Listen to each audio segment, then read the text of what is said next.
Hi, I'm Anushka, And I'm Sayaka. and welcome to Girls at ADHD. We're two ADHD therapists with ADHD here to help you laugh, rant, cry, and unmask your way through adulting with ADHD. This season, we're back with more unhinged moments. Except now with guests. So buckle up, hit play at 2 times speed. And come spiral with us as we make sense of our beautifully chaotic brains together. Now let Psycho introduce our first guest. So our first guest is Dr. Royan Kamyar. Dr. Royan Kamyar is a physician entrepreneur and the founder and CEO of Owaves, a digital health company on a mission to revolutionize time for health and well-being. Under his leadership, Owaves has helped over 1 million people across 150 plus countries build healthier routines. The app has been featured by Reuters, Forbes, The Washington Post, and Fox News. Royan also served as principal investigator for the NIH Precision Medicine Initiative, the largest research program in US history, leading digital innovation for nearly 1 million participants. Owaves collaborates with US San Diego Center for Circadian Biology, Scripps Research, and the American College of Lifestyle Medicine to advance the science of daily rhythms and precision health. He earned his MD from Baylor College of Medicine and MBA from UC San Diego after dual degrees in biochemistry and business from UC Berkeley. Passionate about preventative healthcare and lifestyle medicine, Dr. Kamyar is helping shape the future of digital health one day at a time. That is an insane bio. So just like a classic underachiever Psycho. Literally, that. Welcome so much. Thanks. Well, that was a GPT generated bio, so I wouldn't write that about myself. Today we're going to be talking about time agnosia. Um, Quickest sort of way for me to describe this. Let's think about it. I guess, do you ever feel like 5 minutes, 5 hours, and 5 business days are basically the same amount of time? Do you ever feel guilty because you truly lost track of time, but people think that you just don't care? Well, if you've got ADHD, it might be because you've got time agnosia, aka you struggle to see time in a linear line. But we're going to talk a little bit more about that. Before we dive into this, I do want to say we did do a little bit of an intro of time agnosia in, I think it was season 1, season 2, I forget. Which is how I found you, by the way. Yes, which is how you found us. I guess what stood out for you from that episode specifically, especially from like a scientific perspective, because you have all these degrees. I think your podcast is literally one of the only pieces of content that have covered time agnosia. Somehow I came across time agnosia as sort of a new sort of set of keywords to explore the concept, and your podcast was like one of the first things that showed up. Look at us go. What's your understanding of time agnosia based on like all the research you've done, and how is it different from time blindness from your perspective? I mean, the best articulation I heard was from Anushka on that episode. So I would pass the baton or the mic to her because I think she made that distinction. And frankly, I haven't seen that distinction being clarified anywhere else. So I don't know, Anushka, if you're comfortable sharing that. I am. I'm just trying to remember what I said. Good God, I talk so much smack, sometimes I forget what it is. I think it was more around the fact that it's like we're not blind to time, right? It's not this concept of like we just forget or we don't have like that we look at the time and we're like, I'm just going to like run late for things. I think with agnosia, it's this concept of like the way that we perceive time is so different, and even though there's like very little sort of like research around it, I think it's more the concept of like time itself instead of looking like it's one thing after another, which is also why we struggle to put things into prioritization. Everything feels like it needs to be done all at once. And like something can be like, if you're looking at time as an ADHDer, I feel like there is now and there's not now. And not now could be any time. If it's not urgent and it's not happening right now, it doesn't matter when it happens. And so when you don't have the visual cues to see it in front of you, like in a calendar or like on a Google Calendar, or even just looking at the time, I think itself probably isn't enough. Like a lot of people with ADHD actually struggle to tell like analog time. So like having your digital times is really like important because like visually we just perceive things a little bit different. But I think yeah, for us, like time blindness, it's not that we're just like, oh, time doesn't exist, is that time just is perceived so differently. We kind of treat time like vibes, not numbers. That's so true. It is what it is. And I think this is really interesting because, like, from a cultural perspective as well, like that can change because if you come from a polychronic like culture where, like, for example, I'm Fijian Indian, if you live on the islands, polychronic cultures don't see time as like something that you spend. It's something that is there and it's not like a commodity. Whereas when you're like living in countries like Australia or America, like it's more seen as like a thing. You know, we spend time. You take your time out of your day to do something. So I think if we look at ADHDs, I think we probably think in a more, in terms of, if I were going to just even look at language, we think a little bit more polychronically, in the sense of time is something that exists. You don't spend it; it just kind of happens. And so it's why we need so many, like, yeah, so many things coming at us. I have like timers on for everything all day. Royan, firstly, I don't know. Do you have ADHD or not? I might. I've never gone in for a full-on diagnosis, but I wouldn't be surprised if I came out the other side with a prescription or something. So, You want to get assessed? do you guys do that live on your podcast? That'd be Right embarrassing, now. but The next episode is we go through the DSM and we tick off the boxes. Yeah, I guess I'm asking because, like, I want to know if you've experienced any form of time agnosia or time blindness. First, I just want to kind of double click on time agnosia again. I think part of the reason why I gravitated to that, keyword or set of keywords is because it helps lend a scientific sort of validation of the concept. I think time blindness is useful because it's sort of the vernacular, like we first heard it from the community using our app themselves. And that was kind of the problem we helped solve. But it's not like you can take that term and go ahead and turn it into a clinical trial or convince a clinician that this is an indication that they should be treating. But something like time agnosia, there's like precedent for, hemiagnosia or other types of agnosia that neurologists see and treat or try to treat.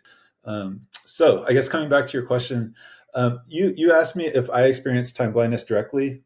That was the question, Sayaka? Yeah, like, do you experience it?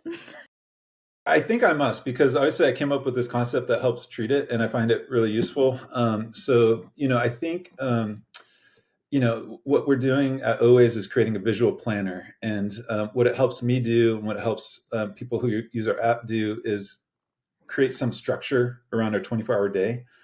We have a lot of philosophies, that we place into it around lifestyle medicine and circadian biology, but still beyond the health benefits, what most people gravitate to is the visual structure, the visual roadmap for the 24-hour day.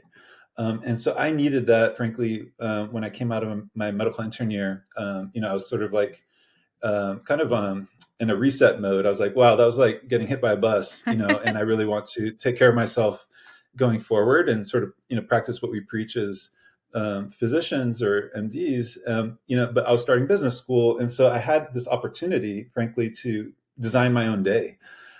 Instead of leaning on Google Calendar or Outlook Calendar, which essentially gravitates towards, classes and homework or, group meetings, I actually wanted to care and think about 8 hours of sleep, meal plans, exercise, meditation. Like, these were the things that were important to me coming out of my medical intern year and starting business school. So I guess it comes back to time blindness. I think that's at the root of it. But I think this concept of time is a rabbit hole, right? It goes so deep. Yeah.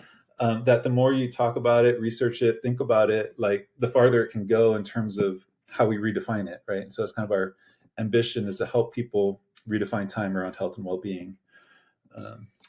Yeah, I guess you mentioned during your research, it felt like you were being hit by a bus. That was my medical intern year Yeah. in downtown Manhattan. And it's kind of like one of these classic, experiences where, we were working 80, 100-hour work weeks, and 36-hour shifts, doing our own blood draws on patients. And I just came out of the other side of that really concerned that, we were basically trying to teach our patients how to take good care of themselves, but weren't embodying that ourselves. Like, we weren't practicing what we preached. And so, that's what felt like getting hit by a bus. It was that entire year kind of condensed, like, coming in as like this shiny-eyed medical school graduate and, in downtown Manhattan, and imagining how much fun that was going to be. And then the first shift was like an ICU setting, and it was just like, yeah, getting hit by a bus. But I guess in terms of your experience, I think, this idea of just like being in this now versus not now, kind of mindset, where it's just like, you know, either something's going to be handled today or in the next few hours, or it just lands in another bucket that might as well be Wednesday, Thursday, Saturday, or Sunday. Like it almost Yes. doesn't matter. And again, it comes back to, some of these fundamental ways I think the human brain is wired, especially for some versus others, where we almost have to see it in order to digest it and to plan around it and map it. Yeah, I think with ADHD especially, we need something tangible. It's very, I mean, it's just like, when we talk about oh, I've forgotten the words for it, but when you forget that your friends exist. It's like, what's the word for it? Object permanence. Yeah, but like people permanence. I mean, it's not really, again, they're working on the terms around it, but I think I think for us very much, if something is out of sight, it's out of mind. And I think time works very similarly as well, in the sense that, like, if we're not able to see it tangibly and see what, I think it's that. And plus, I think we spoke about this in the last season, the consequences. Like, if we can't see it, we can't see what the consequences of something are. So it all kind of just gets lost into the abyss of whatever the future is. Yeah. That's why we're not so panicked about things. Yeah, no, and the consequences isn't just being late all the time. Like being late already has enough like social consequences and things like that. There's like, there's burnout and exhaustion that comes with it as well, right? So if you can't see time, you also can't pace yourself. And that just means that the ADHD brain, it ends up like overcommitting. I can do 5 things in a day. You hyper focus until you collapse. You forget to reschedule things or schedule rest. You underestimate how long recovery is going to actually take you. You end up in this like massive, like, push hard, crash, shame, repeat, and then you start again. Right. Yeah. But I don't know. I hope one day we can be in a world where if we do make a mistake with time, we can just be like, time agnosia. And then the person completely understands what we're talking about. That's 100% it. I think it's probably less about, and I always talk about self-compassion with ADHD, is like the whole purpose of this podcast is you understand yourself better and give yourself grace. But in an ideal world, people in your life understand that as well. And that it becomes a common enough term that like you don't feel, I think it's the over justification that you feel the need to do. I mean, you can be laissez-faire about it. I'm super chill. If I rock, everyone just knows it now. I'm like, I'm going to either be early or on time, or 10 to 15 minutes late. If I've told you I've left the house, I haven't left the house. That's a lie. Probably haven't even gotten ready yet. It's not because I don't like you. I just got sidetracked along the way. But, get some understanding friends. Find people. Talk to them about, send them this episode and be like, it's not my fault. Yes, it's not my fault. But there are ways to kind of go around it. So, Royan, you mentioned a lot about like visualizing time as a way to, I guess, scaffold or manage time agnosia. Essentially, we start with lifestyle as medicine, right? That's kind of like the main principle behind our app. And that's what got me kind of gravitating towards time as sort of a concept. So my observation was piggybacking off this lifestyle medicine movement and this showing that basic self-care around exercise, nutrition, sleep, stress management, and relationships can actually prevent and even reverse a lot of the chronic conditions that we thought weren't even reversible, like heart disease. And when I was basically, getting out of my white coat, if you will, and trying to practice what we preached as physicians, I realized that these behaviors have a common denominator. They fundamentally require time, hours and minutes, in order to happen. Like they just don't happen unless you dedicate the time for that corresponding behavior. And they're actually usually prescribed in units of time, like sleep is prescribed in units of time, 7 to 9 hours, for example. Relationships, people say, not commonly, but there are people researching like how much face time should we be striving for, given that we're in this technology immersed world. So maybe 1 to 2 hours of face-to-face time with people you love. Stress management, mindfulness, yoga practices are prescribed in units of time, 15 minutes, 45 minutes. So you get the idea that if you kind of look at what's being prescribed and you realize that the common denominator, the common underlying metric is hours and minutes, to me, it becomes obvious that the next move is to leverage our calendars or day planners as these behavior change tools. Like, this is how you implement or execute lifestyle as medicine. I believe time is the number one vital sign. It's the most important vital sign for chronic disease, for preventing and managing and treating chronic disease. Because I think we've been obsessed with acute care, given the types of indications we've been treating in the past within the four walls of the hospital.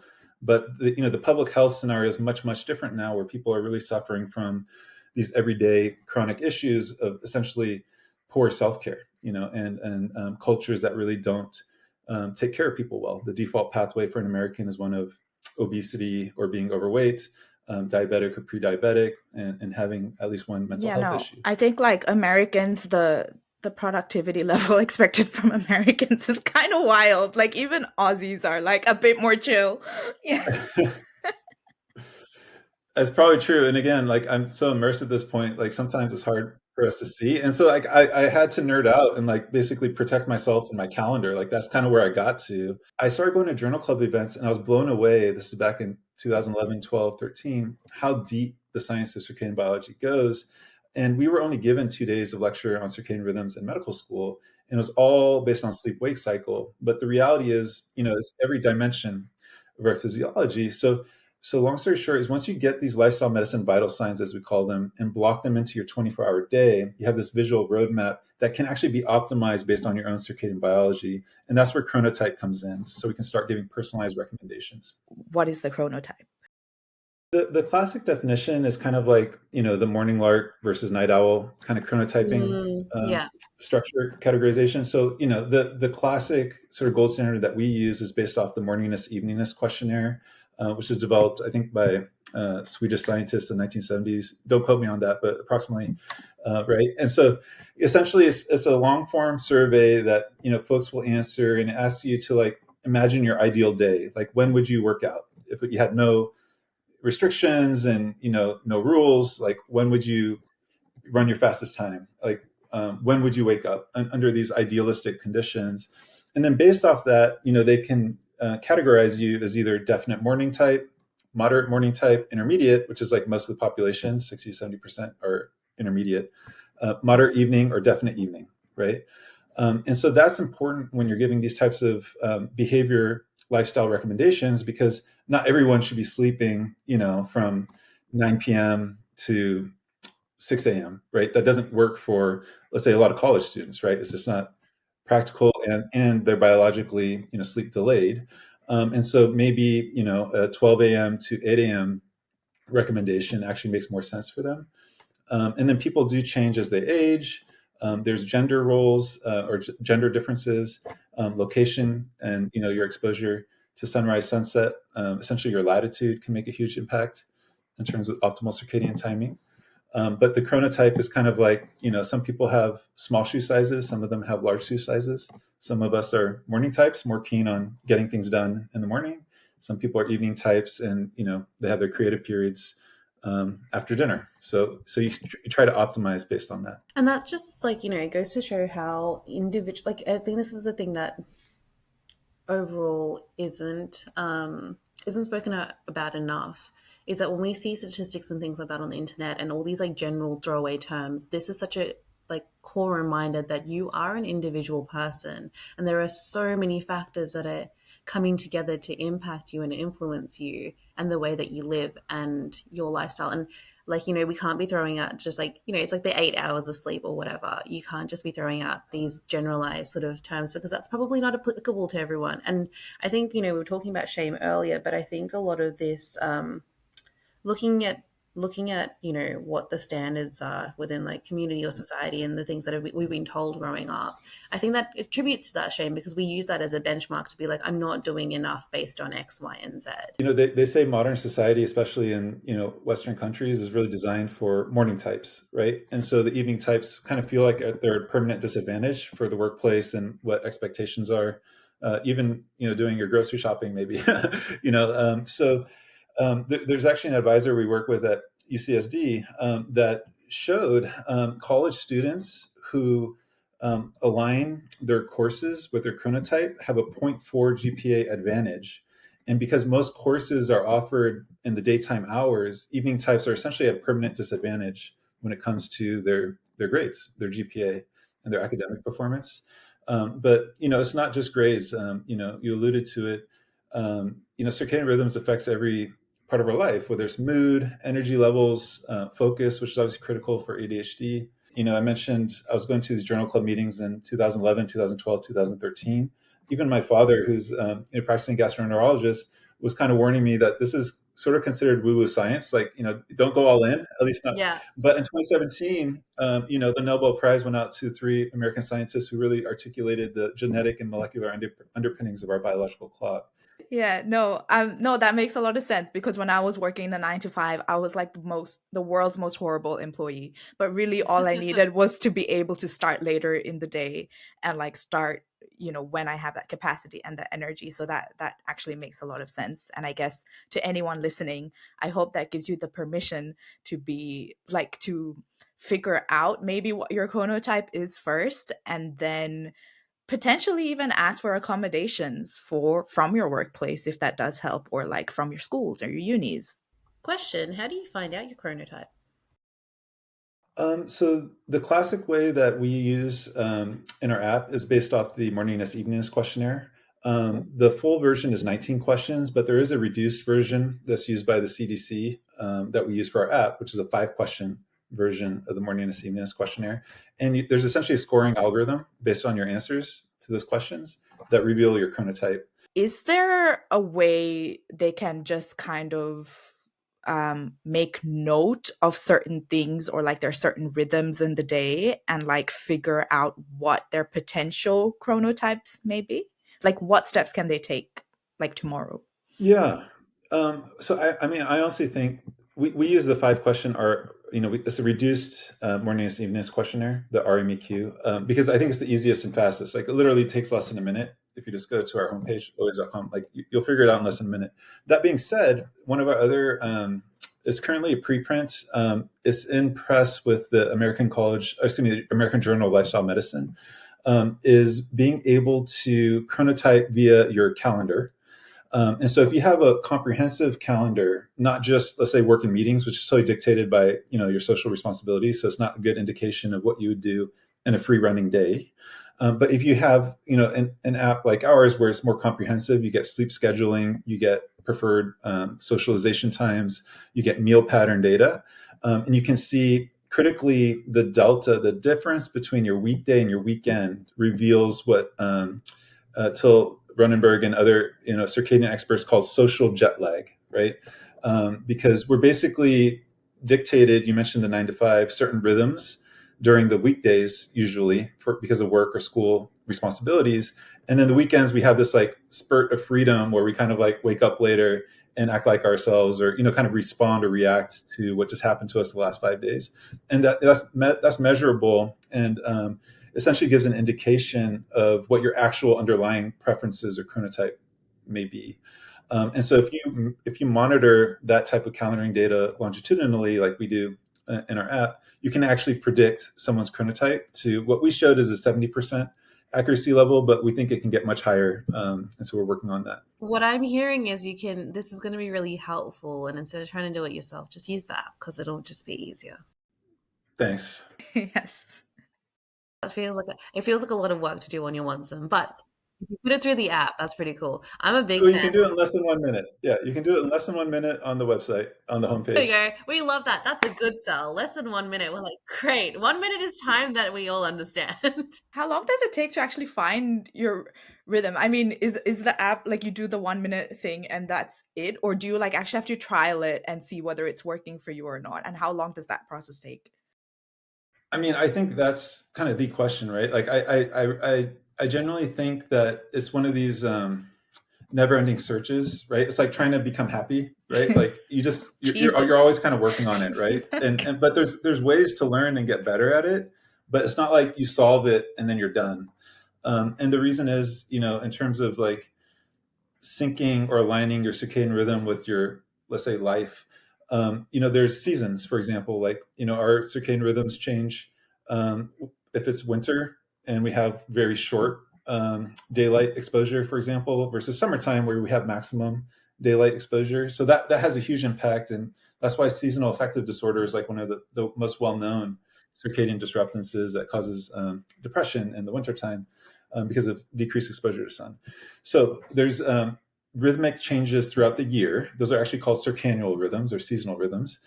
Those exist, and they're more easy to measure in animals in the wild because humans have kind of these incubated lifestyles where we're not as affected by temperature changes and environmental changes as we used to be in the past. And then there's also, I would say rhythmic changes, again, weekday versus weekend. And I think frankly, our goals and our social responsibilities, these also have huge impacts in terms of our optimal rhythm for a given period of time. If you're a student and then you graduate, guess what? Like your rhythm is going to change. And so finding your rhythm will be like a brand new journey again. I think, yeah, Yes. like the key takeaway there is that it's not a one-stop shop, right? Like Yeah. life circumstances are going to change your rhythm and your flow. But also just like don't compare your rhythm and flow to other people because it's only going to end in you like feeling uncomfortable or feeling shame around things and trying to figure out what works best for you is actually just okay. And like sometimes it's not that feasible. Like, Sayaka, you and I are lucky enough that we work for ourselves. So we can kind of like we make adjustments, we move things around. And Yes. I think we're a pretty understanding workplace. Like we had someone new start up and they were like, so what days do I work? And I was like, bro, just pick your hours. And they were like, what do you mean? And I was like, it's like a neuroaffirming space, like whatever you need, just get the work done. That's fine. Send me what you're doing, but do what you need to do. And they were like, ah. I was like, yeah, what works for you? And very aware of the fact that we've created that space and that you're not always going to be able to do that in wherever, like, workplace or school or whatever you're in. But we can try and work to adjust around that as much as we can. Like most places are open to you starting a little bit later and staying back a little bit later, or, creating like, the visual schedules and things like that you need to. So find your rhythm, I think. Yeah. Find your rhythm and be open to it changing and then give it time to figure out your next rhythm as well. Like just because it's changed doesn't mean you're failing. Your rhythm maybe just changed. Cognitive flexibility, y'all. Yes. Which we also struggle with, but yeah. That's a whole other topic. Finding your rhythm is this never-ending kind of journey. And the reason why I think that's important is because it kind of comes back to so one of the professors at UC San Diego we're working with is in the psychology department, and she teaches the student wellness course on campus. And she introduced this keyword that we hadn't been using, but it's really useful to describe what we're aspiring to impart on people who use our app, which is interoception, right? It's actually checking in and feeling this internal rhythm or clock that we all have. But for people who, make an effort to sort of maintain what we call like proper circadian hygiene, right? I think you can eventually tune into your clock. And that becomes a mindfulness exercise in itself. And the reason why I think that's so important is because you all may have heard that the ancient Greeks had two key words for the concept of time, kairos and chronos, right? And so chronos is kind of the classical sequential, tick-tock version of time. And kairos is kind of this ever-present, the now definition of time, the not now versus not now, right? And so I think, most ADHD folks think, in terms of a kairos point of view. So that being said, I think there's an opportunity to introduce a third way of telling time, right? And this is kind of a novel concept that at least I'm still exploring in terms of like how to articulate. But again, this is kind of the mission of our company is to like help push this field forward in terms of time as it relates to health. I think there's a third way of telling time that literally leverages our body clock, like literally relies on your interoception, your understanding of your own 24-hour biological rhythm. And that becomes this, I think, sort of eternal mindfulness exercise to know like, oh, my body is telling me I need to start my nighttime ritual and get some rest, and it's almost gonna be time to sleep. Like your body's actually sending you signals that's trying to tell you that. Like it depends how much noise there's going on around you, whether or not you're listening to it, right? But it's also really interesting because I think in terms of being neurodivergent, interoception is one of those things that we do struggle with, and I think I'm starting to wonder whether some of that is also because of our preconceived notion of like what we think we should be feeling versus actually just feeling what we can, what we are. And so this is a really interesting take on it because it's like how much can you get in sync with you? And also I think one of the things we probably at some point need to talk about, maybe not in this episode, but is like, okay, so you can tune into your body and what its needs are, and how do you then be able to do the things that you need to do? Like, how do you listen to it and then action it with all of the external like restrictions and things that we've got, you know? When I'm thinking back on like my last year, that's essentially what I've been trying to do, is like be more in tune with my body, understand when it needs certain things. And then I think the biggest thing is giving myself permission to listen to my body, even though like society and everyone tells me that's not how I should be living. But I guess as a nice way to close this episode, because I think we threw a lot out there at the audience, would you have any recommendations or suggestions on maybe what's one small step someone can take this week to kind of feel more anchored or find out a way to like figure out the rhythm and lifestyle that works for them? I think it starts with sleep, and I think there's a sort of a trick or way of thinking that I find useful, which is it's more important to set an alarm, and I put that in quotes because you don't have to literally set an alarm, but have a mental reminder somewhere somehow to start the nighttime ritual and go to sleep. That's more important. That's a more important trigger or alarm than waking up, right? And setting an alarm to wake up at a certain time that may or may not be biologically appropriate for you. I think the signal you have to set to kind of get into a rhythm is when you go to sleep, such that you can wake up when you need to, hopefully in a natural way. And if you can do that and essentially give yourself the 7 to 9 hours you need on a stable basis, so kind of consistent sleep and wake time over several days, I think that sort of unlocks the perspective you need to start inserting other healthy lifestyle patterns on top of that. So it's really, I think, because it's 8 hours of the day and it's so fundamental, I think starting with sleep is probably the wisest. And then again, having that clarity of mind that it offers you after, let's say, 7 to 10 days of consistent sleep in a row, kind of gives you the wherewithal to start stacking positive lifestyle habits on top of that. Yeah, cool. Okay, I like that. That seems achievable. Paying attention to sleep first and starting there. Now, just to end it on a good positive note, because I feel like we talked about a lot of struggles in this episode. If someone is feeling totally overwhelmed and chaotic with like time and time management, what's your message to them?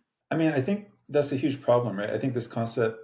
Sorry, it's supposed to end on a positive note, so I'll bring it positive. But there's the sense of time scarcity or running away from the clock. It's like this classic, feeling. I think a lot of people, at least in the U.S. culture, have, right? And so just introducing, Anushka mentioned some societies, like I think it was an island there, where they don't have this concept of spending time. It's just like kind of there. So just introducing the possibility of time abundance, right, or like being rich in time, I think helps free people up to the possibility. And so I think that's the exciting thing, which is like, I know time is a stressor for a lot of people. It definitely, was and still is to a reasonable degree for me. But remembering that time can be a very positive sensation, a very positive thing. Time is what makes a flower blossom and grow.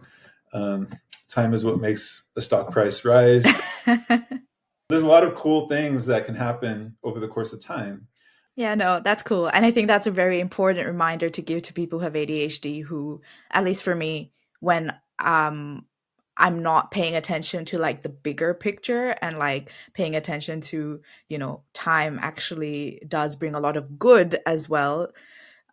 Just because I'm unable to see all of that as an ADHDer. So I think that reminder is quite healing and kind of makes you freak out less if you aren't being able to do everything right now in the moment. Like, you have time. I guess let's end it with, where can people find you and potentially download Owaves as well? Yeah, so owaves.com, actually bodyclock.ai also works to get to our homepage, and then you can find our app from there. We're still iOS only, so Android folks, sorry, but you can sign up for our waitlist and it will come out, I promise.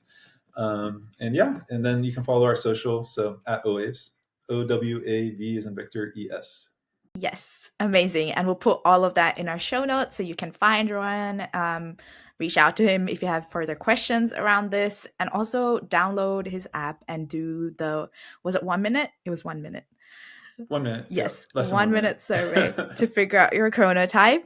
And also, at the end of everything, just be gentle with yourself as you figure out this rhythm, because even as a therapist, it took me so long to like figure out my rhythm, and it also took me figuring out how to get out of like the constricts and the restrictions of like the 9 to 5 and all that stuff, to actually have that flexibility to figure it out.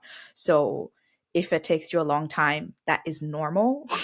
Please don't freak out and give yourself that time to figure it out.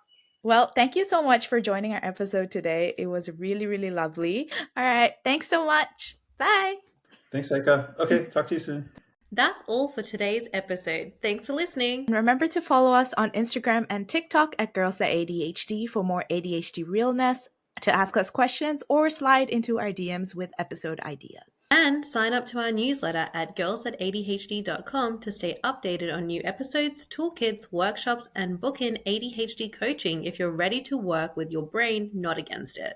And if you found this episode useful, leave us a quick review, because it really does help us reach more ADHDers and help them find us in the chaos. Thanks for listening. We'll see you next time. Bye!